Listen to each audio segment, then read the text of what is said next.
부활하신 우리 주 예수 그리스도의 은혜가 성도 여러분들과 함께 하시길 주의 이름으로 축원합니다.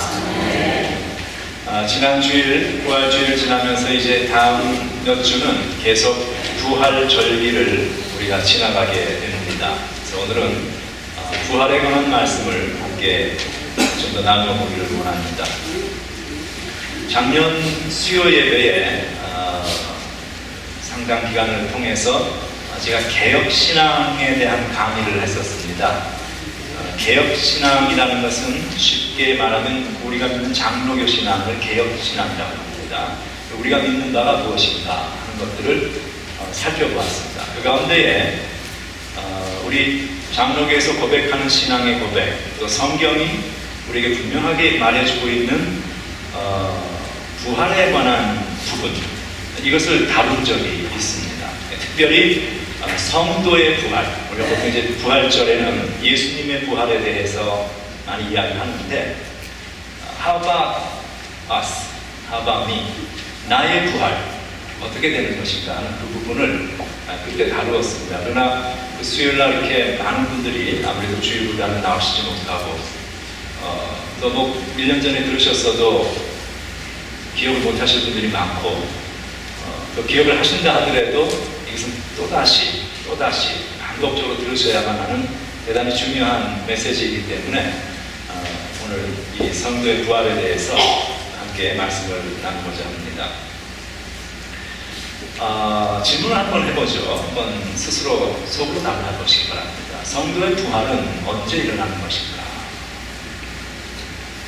그걸 조금 더 구체적으로 한번 바꿔보는 거예요. 나는 언제 부활할까? 생각해 보신 적 있으신지요? 우리는 보통 부활이 역사의 마지막에 일어나는 사건이다 라고 생각을 합니다. 맞습니다. 성경은 분명히 역사의 마지막에 일어나는 부활을 우리에게 말하고 있습니다. 그런데 또한 동시에 성경은 그것뿐만이 아니고 우리 성도의 삶 속에 개별적으로 일어나는 부활이 있다는 것을 말씀하고 있습니다. 다시 말하면 성도의 죽음과 동시에 내가 죽는 그 순간 우리는 부활체를 입고 부활한다는 것을 성경은 말씀하고 있습니다. 이 두 가지는 상충돼 보이는 그런 부분일 수 있습니다. 아니, 역사의 마지막에 부활한다면서 그럼 먼저 또 부활을 했으면 어떻게 되는 건가? 이런 여러분이 혼동을 하실 수가 있겠습니다만 이것은 부활이라는 현상에 대한 다른 각도와 측면에서의 설명입니다. 그렇기 때문에 이 둘은 저는 상충되는 문제가 아닙니다. 개인의 부활도 있고 역사의 마지막 부활이 있습니다. 그 역사의 마지막 부활에 대해서는 다음의 기회가 되면 좀 다룰 것입니다. 오늘은 개인의 부활, 성도의 부활, 그것을 한번 생각을 해보려고 합니다. 초대교회의 문헌들과 많은 증거들이 초대교회 성도들은 이 죽음에서 일어나는 성도의 죽음과 동시에 성도에게 주어지는 부활에 대한 신앙 고백과 확신을 가지고 있었다는 것이 나타납니다. 그들의 신앙 고백은 말할 것도 없이 성경에 그렇게 기록이 되어 있죠. 이 성경에 역시 성도의 부활은 죽음과 동시에 일어나는 사건이다 하는 것을 나타납니다.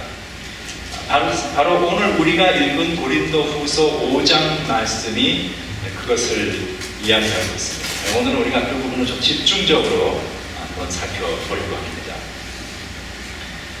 이 성도에게 죽음에서 일어나는 부활을 좀 이해하려면 우리가 먼저 인간 존재에 대한 이해가 선행이 되어져야 합니다. 인간은 어떤 존재인가? 그래서 우리가 그 인간이 어떤 존재라는 것을 말하기 위해서 가장 쉬운 방법 가운데 하나가 죽음에 관한 문제를 한번 살펴보는 것이죠. 죽을 때 상태, 사람은 죽을 때 어떻게 되는가라는 문제입니다. 보통은 사람이 죽으면 육체와 영혼이 분리가 되는 것이다 라고 생각을 합니다.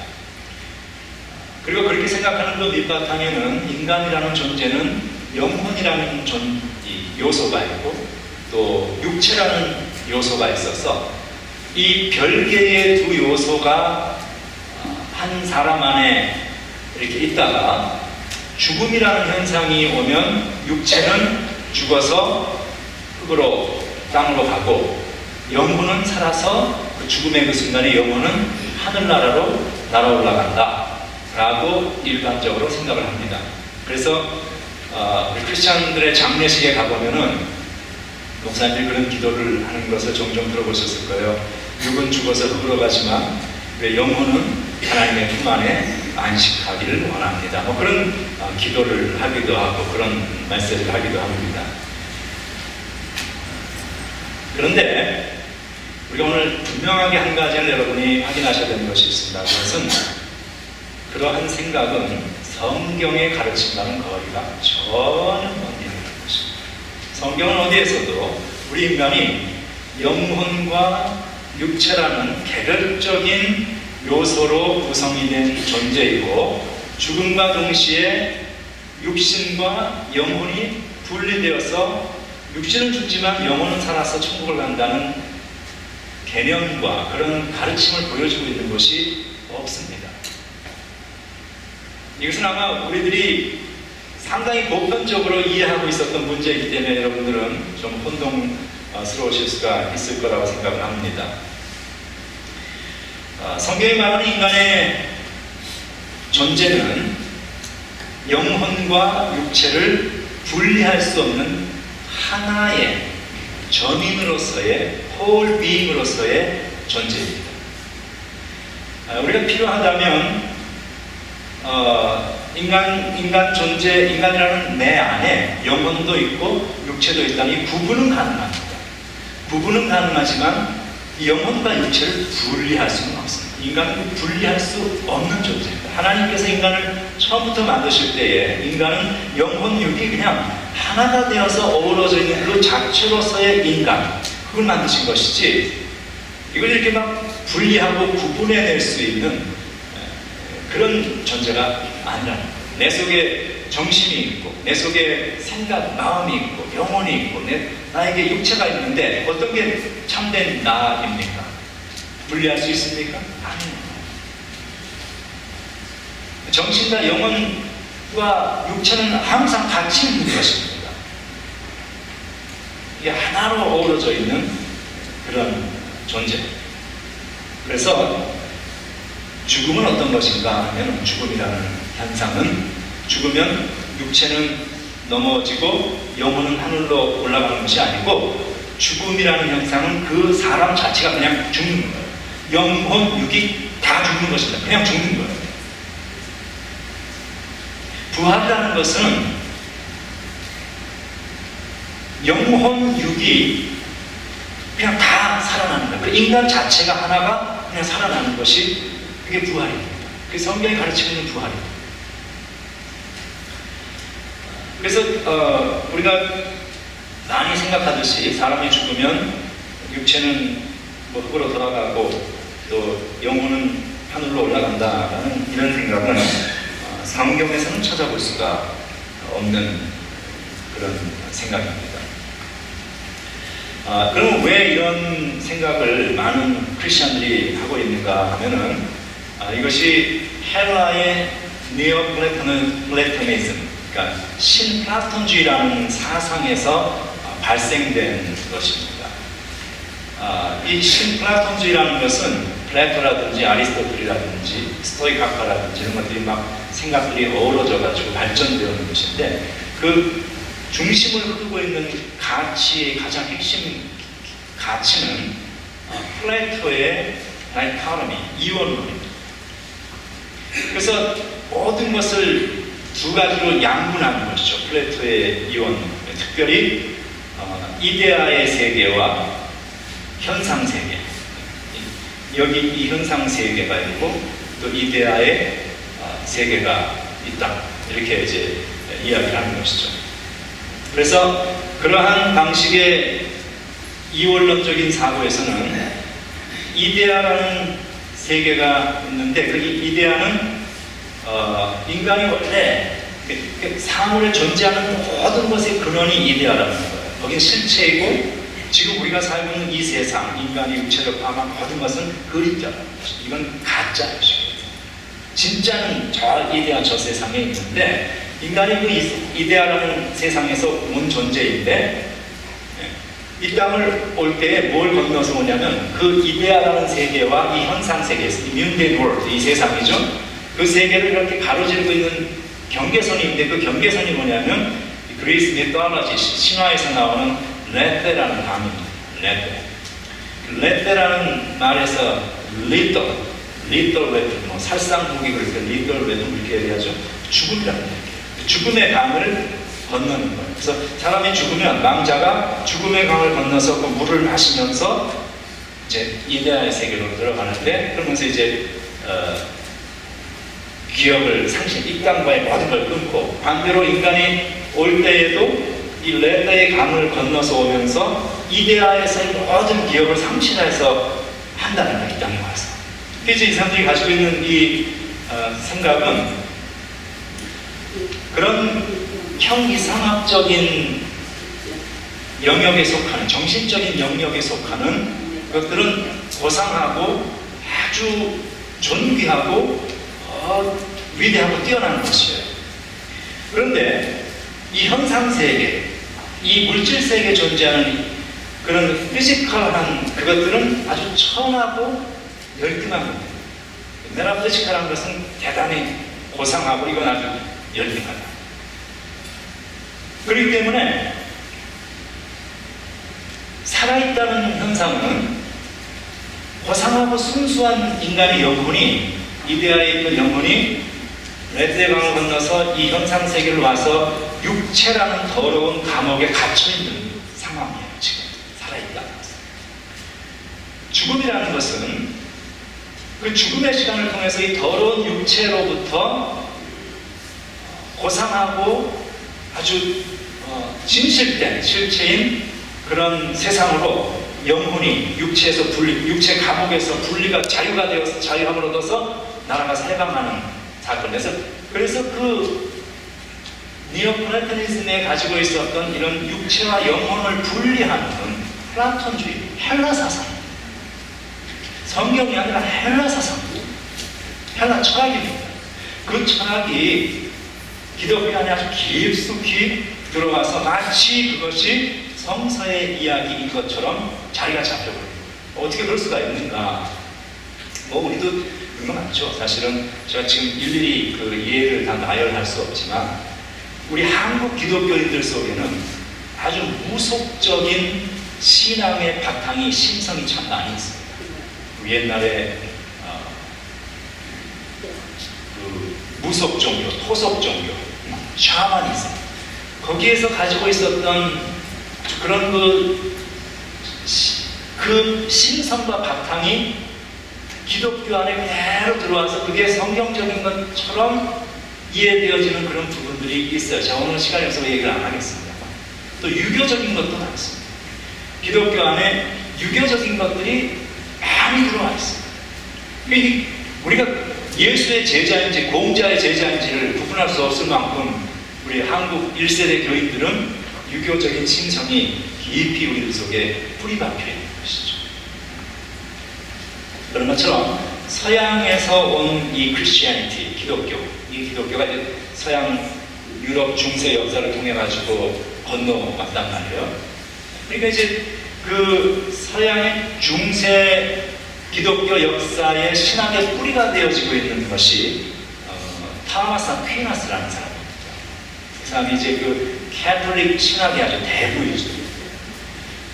그리고 그 타마스 아퀴나스가 사상의 신학적인 가장 깊은 영향을 받은 사람이 누구인가 하면 어거스틴입니다. 어거스틴.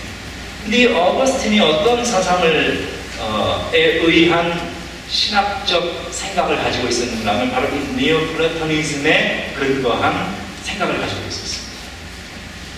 그러다 보니까 이 어거스틴을 통해서 타마스 아퀴나스, 중세교회, 그리고 중세교회 천년의 역사가 뭐 다 잘못된 건 아니잖아요. 뭐 잘못된 것도 있지만 거기는 상당한 많은 전통을 우리가 그대로 유지가 돼서 이렇게 물려받은 우리 개신교, 지금 이 시대의 크리스천리티에서는 이 신플라톤주의에 입각한 영혼과 육체의 이원론적인 사상, 이것이 기독교적인 것인 것으로 그대로 받아서 그냥 다스타봐요.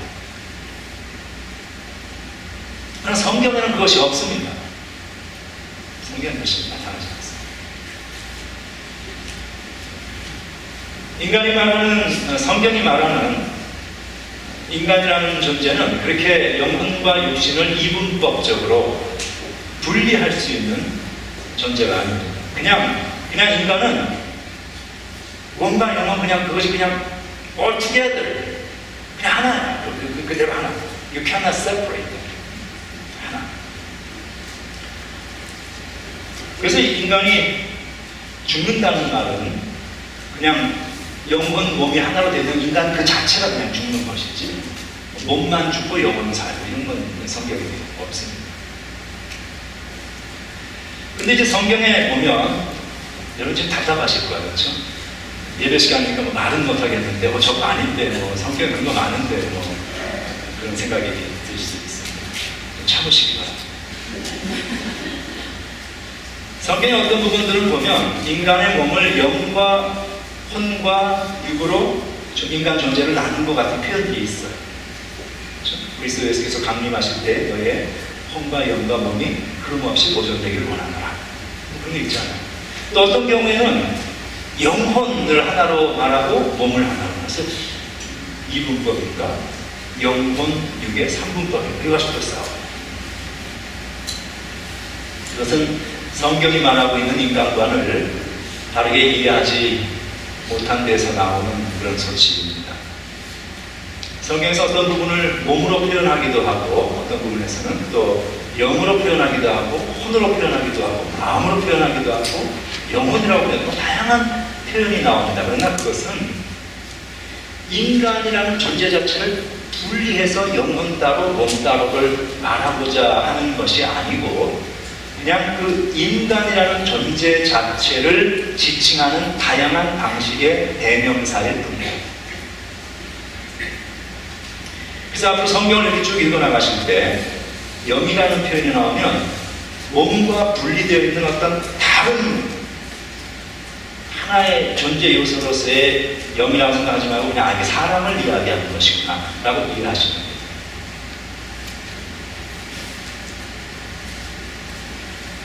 morning.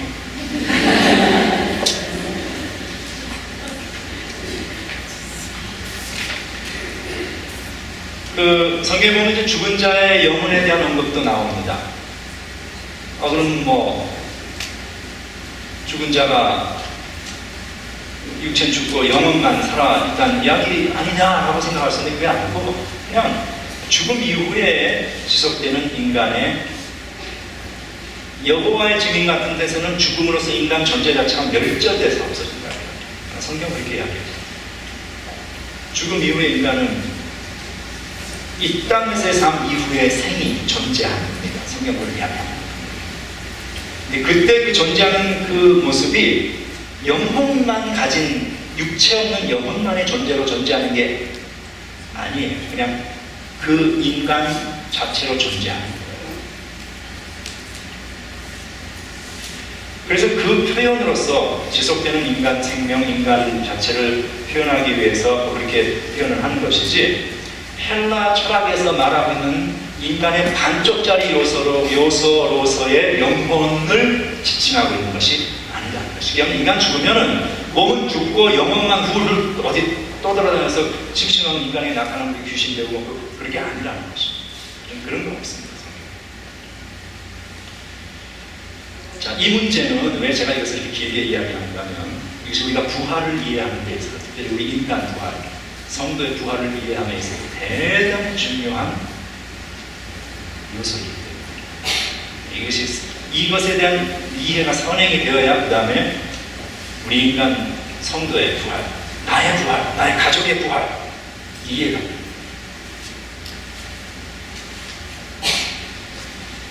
사도 바울은 부활에 대해서 대단히 강력한 메시지를, 아주 명확한 메시지를 선포하고 있습니다.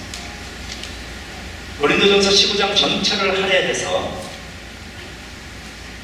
부활의 메시지를 증거하는데, 이어서 오늘 본문인 고린도 후서 5장, 여기에서는 성도의 부활에 관한 이야기를 합니다. 그런데 성도의 부활에 관해서 특별히 무엇을 말하고 있는가 하면, 성도의 부활은 언제 일어나느냐? 죽음과 동시에 일어나는 것이다 라는 것을 말하고 있습니다.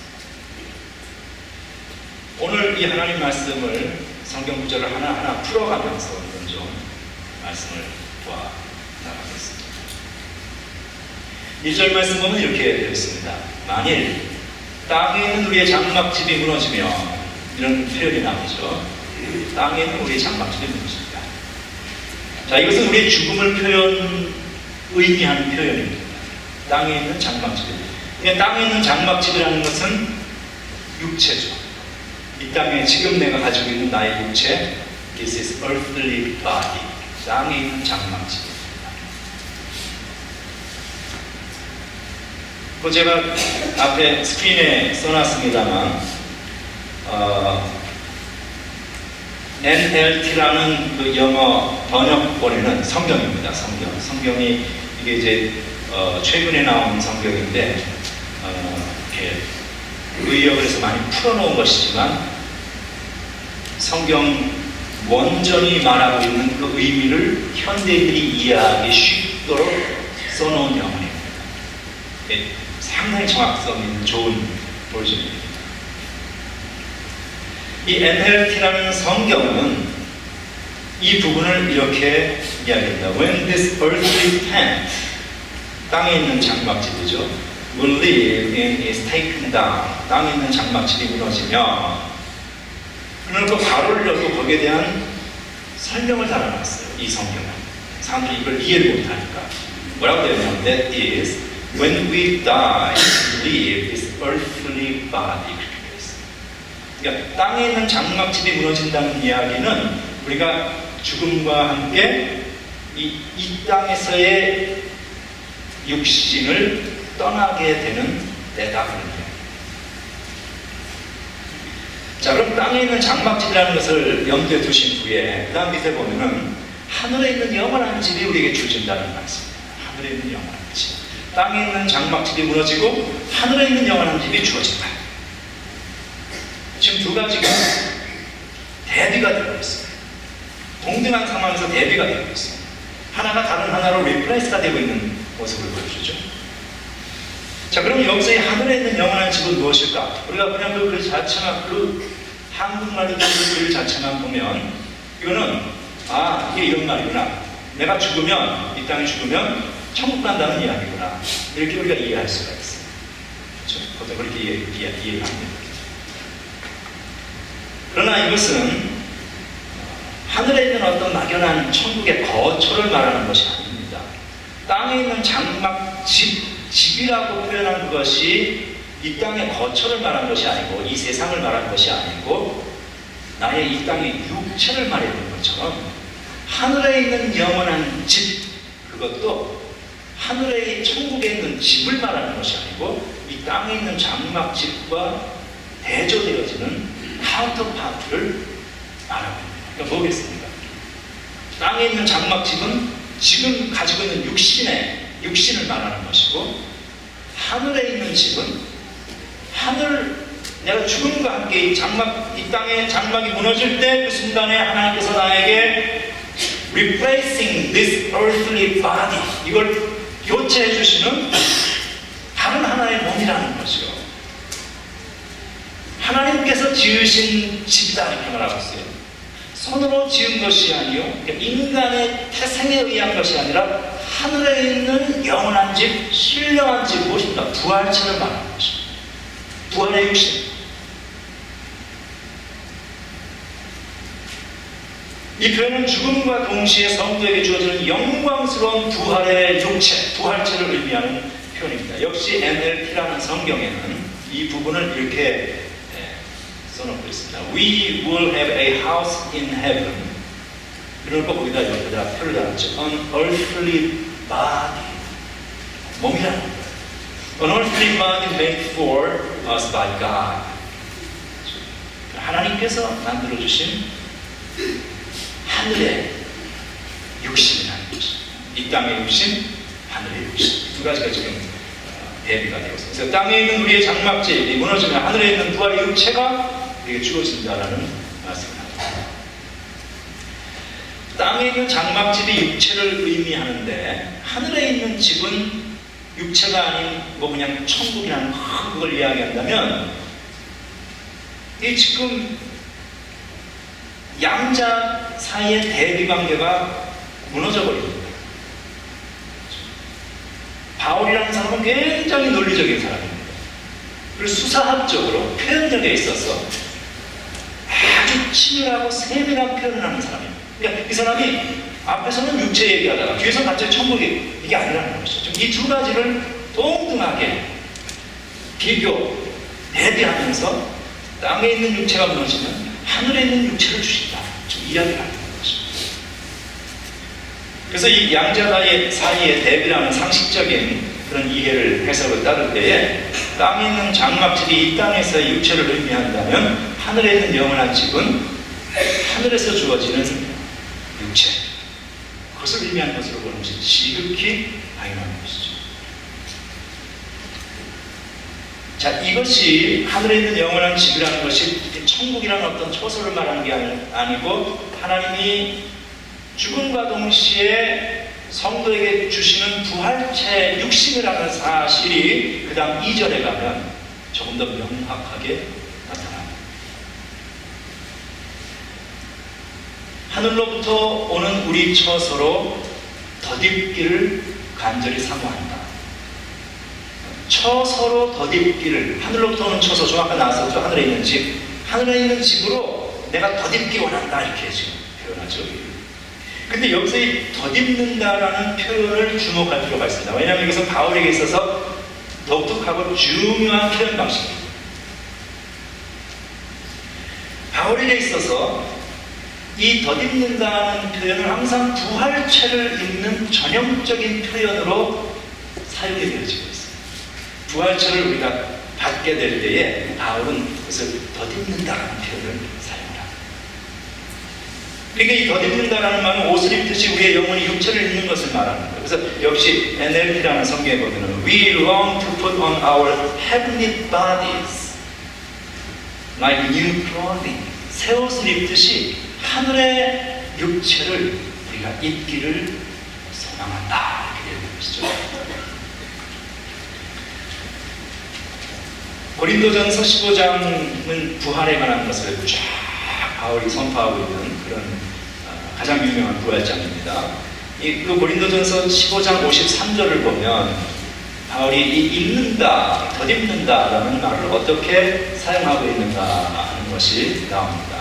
이 썩을 것이 반드시 썩지 아니할 것을 입겠고, 썩을 것이라는 것은 육체에, 우리 지금 얼틀리 이 땅에서 육체 말하는 것이고, 썩지 아니할 것을 입겠다고 했을 때 썩지 아니하는 것은 부활체를 말하는 것이야. 당연한 것 확실합니다. 근데 우리의 육신이, 이 땅의 육신이 부활체로 교체되어지는 그 상황을 바울은 어떻게 표현하면 입는다라고 표현하고 있어요. 입는다. put on. 이 죽을 것이, 이 땅의 육체가 죽지 아니한 부활체죠. 그것을 입을 것이다. 그래서 바울에게 있어서 입는다라는 이 표현은 하늘로부터 오는 우리 처소로 덧입는다. 썩지 아니할 것을 입을 것이고 죽지 아니할 것을 입을 것이다. 다 같은 표현이고 부활체를 우리가 받게 되는 그 상황을 바울은 입는다고 이야기하고 있습니다. 이게 처소가 천국이라면 입는 게 아니잖아요. 사는 것이지. 육체의 부활체. 그뿐만이 아닙니다. 본문 3절로 가면 이런 표현이 나옵니다. 이렇게 입으면, 부활체를 입으면 그런 이야기예요. 우리가 이 땅에 장막이 무너지면 세상, 그 당시 이게 바울 시대는 다 헬라 사상이 주도하고 있었습니다. 헬라 사상이 주도하는 그 시대에는 사람이 죽으면 육체는 이 땅에서 죽고, 이 더러운 육체는 죽고, 그 다음에 고상한 인간의 영혼은 해방되어서 날아서 올라간다, 이렇게 생각한다고 그랬죠. 지금 이걸 표현하고 있는 거예요, 바울. 이 3절에 이렇게 입음은, 우리가 땅에 있는 장막이 무너져서 이 땅의 육신이 무너지는데, 그때 하나님께서는 우리에게 하늘에서 하나님께서 지으신 새 육체, 부활체를 우리에게 입혀주신다는 거예요. 왜 그러느냐? 우리가 그 육체를 입고, 그러니까 그 육체를 입었다는 이야기는 부활한다는 것이에요. 죽는 것은 아까 육체와 영이 다 죽는 거라고 그랬죠. 부활은 육체와 영혼이 다 살아나는 거라고 그랬죠. 이제 새로운 육체와 영혼을 살아나게 하신다. 부활이죠. 그러니까 우리가 그러한 존재로 육체를 가진, 부활체를 가진 존재로 부활하여 살아남은 그런 얘기가 지금 바울의 말이. 우리가 벗은 자들로 발견되지 않는다. 그래서 벗은 자들이라는 말의 의미는 아까 얘기했듯이 육체 없는 영혼만의 존재, 헬라 사회, 헬라 철학. 헬라 철학에서 말하는 사람이 죽으면 육체 없이 영혼만 날아서 간다는 것은 잘못된 것이다라는 것을 말하고 있는 거죠. 그것이 아니라 성도가 이 땅에서 육신의 장막이 무너지면 죽는 거예요. 죽음의 사건을 얘기합니다. 죽음의 사건이 일어날 때에 하나님께서 손으로 짓지 않은 하늘로부터 하나님께서 직접 지으신 하늘의 처소, 새 육체, 새 삶, 부활체, 그걸 우리에게 주신다는 것입니다. 죽음과 동시에 하나님께서 우리를 그냥 죽은 상태로, 육체는 뭐 그냥 이렇게 붓고 어떻게 대충 하고 영혼은 어디론가 하나님과 가서 버리고 그런 상태가 아니고, 아주 클리어하게 성도는 죽음과 동시에 바로 부활한다는 이 말씀이 아주 명확하고 클리어하게 나타나고 있습니다.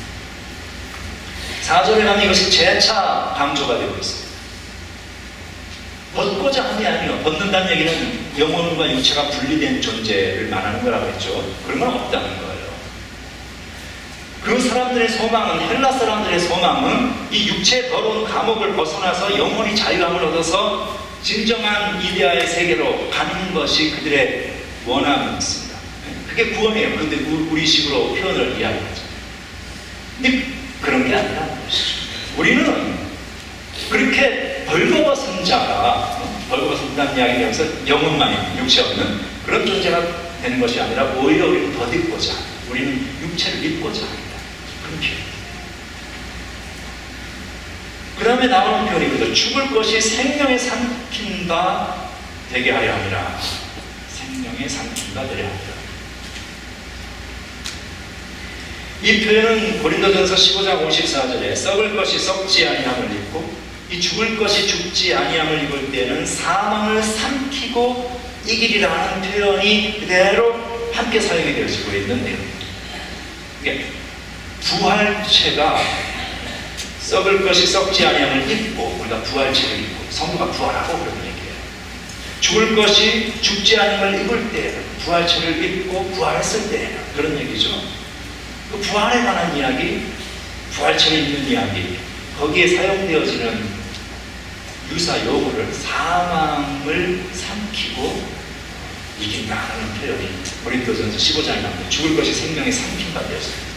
같은 바울이 사용하는 아주 전형적인 이 부활을 이야기하고 있는 표현 방식입니다. 오늘 본문에 나오는 이 땅에서의 장막은 지상에서의 지금의 우리의 육체, 우리의 삶을 이야기합니다. 하늘에 있는 영원한 지금, 이 땅에서의 장막이 무너지는 사건, 우리가 죽음으로 들어가는 그 사건에 하나님께서 그때에게 우리에게 입혀주시는 부활체, 그러니까 부활의 생명, 인간 그 자체죠. 부활한 성도, 그걸 우리에게 주신다. 땅에 있는 우리의 장막집이 무너지면 하나님께서 지으신 집, 곧 손으로 지은 것이 아니요 하늘에 있는 영원한 집이 우리에게 있다라고 선포하고 있지 않습니까?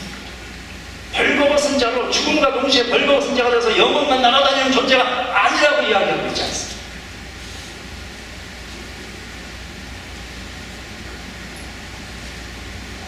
성도는 이 땅의 죽음과 동시에 하나님께서 우리에게 입혀주시는 영광스럽고 찬란한 부활에 동참하는 존재입니다.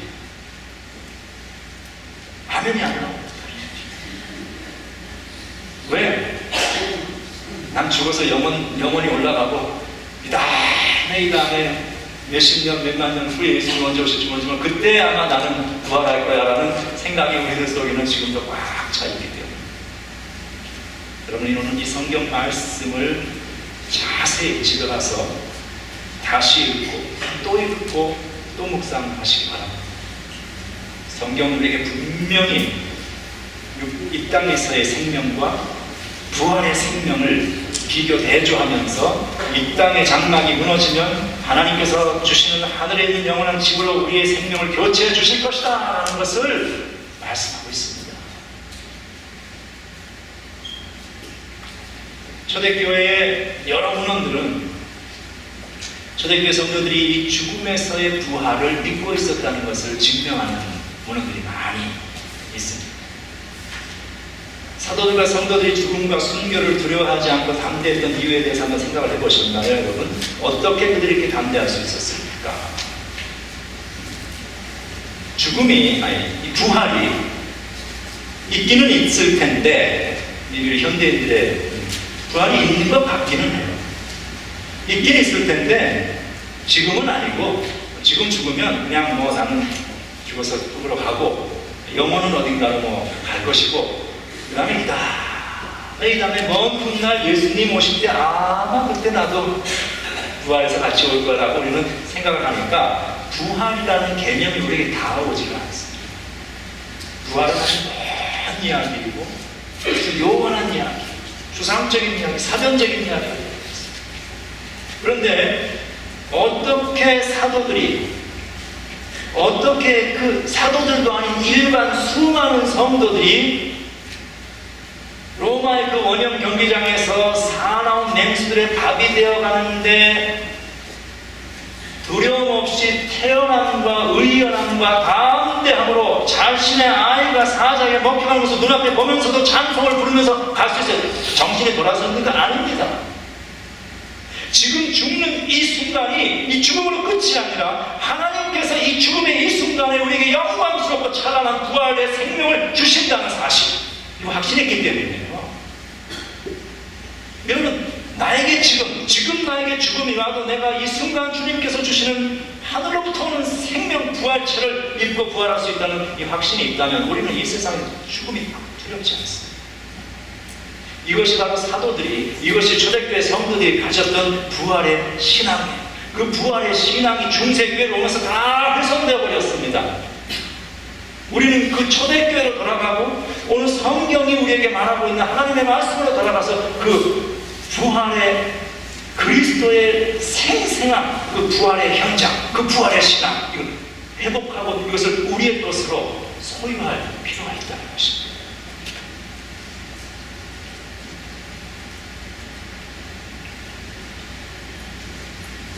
우리가 언젠가 모두 하나님 앞에 부름받는 삶이 분명히 올 것입니다. 그때 여러분 이 말씀을 꼭 기억하시고, 오늘 설교로 기억하시고, 오늘 고린도 후서 5장 이 말씀을 꼭 기억하시고, 부활신앙은 사전적이고 추상적인 것이 아니라 십자가 죽음이 생생한 현실이듯이, 나의 죽음이 생생한 현실이듯이, 나의 부활도 죽음과 동시에 주님께서 나에게 주어주시는 생생한 현장적인 사건이라는 사실을 확신하시기를 주의 이름으로 축원합니다. 땅에 있는 우리의 육체가 무너지면 그 순간 하나님께서 입혀주시는 하늘의 신령한 부활체가 우리에게 주어지는 거예요. 그걸 믿으셔야 돼요. 그러면 담대한 삶을 살 수 있고요, 의연한 믿음으로 살 수 있고, 이 땅에서 성도다운 품위 있는 인생 살다가 죽음 앞에서 어쩔 줄 모르고 안절부절하는 존재가 아니라 담대하고 의연하게 부활의 소망을 가지고 찬송하며 죽음을 맞이할 수 있는 그러한 성도가 될 수 있는 거예요. 죽음이 두렵지 않은 것입니다, 여러분. 이게 무슨 사전적으로 우리가 교리적으로 아니에요. 부활의 신앙을 회복해야 합니다. 여러분들 가운데에 가족을 먼저 떠나보내는 분들이 계십니다. 저도 있습니다. 곧 떠나야 할지도 모르는 그런 가족이나 친지들이 있을 수 있습니다. 그때 이 말씀으로 위로 받으시기 바랍니다. 그들은 우리의 생각처럼 차가운 흙 속에 누워서 떨고 있거나 육체 없이 영혼만 날아다니면서 어디론가 방황하고 있는 그런 삶이 아니에요. 그들이 이 땅에서 어떤 고통과 어떤 아픔 속에 있었던 그들의 이 땅의 생명과 육체가 무너지던 그 순간 하나님께서는 은혜로 그에게 입혀주시는 영광스러운 부활체를 입고 하나님 앞에 서 있다는 사실을 확신하시기를 주의 이름으로 축원합니다. 그게 우리 크리스천의 부활의 믿음이죠. 부활을 추상적이고 사변적인 것으로 우리는 자꾸 생각합니다. 시편 116편 15절에는 아주 흥미로운 구절이 하나가 나옵니다. 이런 얘기가 나옵니다. 그의 경건한 자들의 죽음은, 이 경건한 자들은 성도를 말하는 것이죠. 성도의 죽음은 여호와께서 보시기에 귀중한 것이다. 왜 이런 이야기가 나와요? 왜 하나님 보실 때에 성도의 죽음이 뭐 그렇게 귀중해요? 아니, 아무리 예수 잘 믿고 죽은 사람들 죽는 그 모습은 인간의 의학적으로 이 피지컬 바디가 다 이렇게 다 디몰리시 되잖아요. 그러니까 뭐 보기가 좋겠어요. 그런데 성경은 하나님께서 그 성도의 죽음은 하나님 보시기에 귀중한 것이라고 이야기를 하고 있어요. 왜 그렇습니까? 바로 그 성도의 죽음의 그 순간을 이 땅에서 육체라는 이 땅의 생명이 무너지는 수밖에 없는 그 순간, 이 땅에서의 장막을 벗고 이 육체의 지금 우리가 살고 있는 이 땅에서의 장막은요, 죄로 인해서 이게 다 루인되어 있는, 이게 그냥 죄로 다 스며들어가지고 이걸 어떻게 빼낼 길이 없습니다. 아무리 우리가 이 땅에서 훌륭한 신앙인이고 성숙한 신앙인이 되어도 여전히 우리는 내 속에 깊숙이 내재되어 있는 죄성을 절대 떨쳐낼 수가 없습니다. 그러니까 우리가 자꾸 말실수하죠. 우리가 자꾸 부족한 모습들이 나타나죠. 이게 인간이에요. 이 땅에 살면서는 구원의 완성이라는 것을 이룰 수가 없습니다. 성도의 죽음이라는 사건은 하나님께서 죄의 덫에 채워져 있는 이 땅에서의 육체, 이것을 씻시고 하나님께서 지으신 인간의 손으로 짓지 아니한 하늘로부터 오는 처소, 부활의 육체, 부활체 생명, 그것으로 우리를 리플레이스 해주시는 엄숙하고 웅장하고 찬란하고 영광스러운 사건, 그게 성도의 죽음이라는 거예요. 구원의 완성인 거예요. 죄에서 완전히 벗어나서 그리스도의 형상으로 화해지는 그 순간이 성도의 죽음인데, why? Because 하나님께서 우리에게 부활의 육체, 하늘의 영원하고 찬란한 생명을 그 순간에 입혀주시기에 하나님 보시기에 성도의 죽음은 여호와께서 보시기에 귀중한 것이라고 성경은 말하고 있습니다. 이 성도의 부활에 대해서 오늘 고린도후서가 우리에게 말씀하고 선포하고 있는 이 귀한 복음입니다. 초대교회 원래 부활의 살아있는 부활의 신앙을 회복하기를 소망합니다.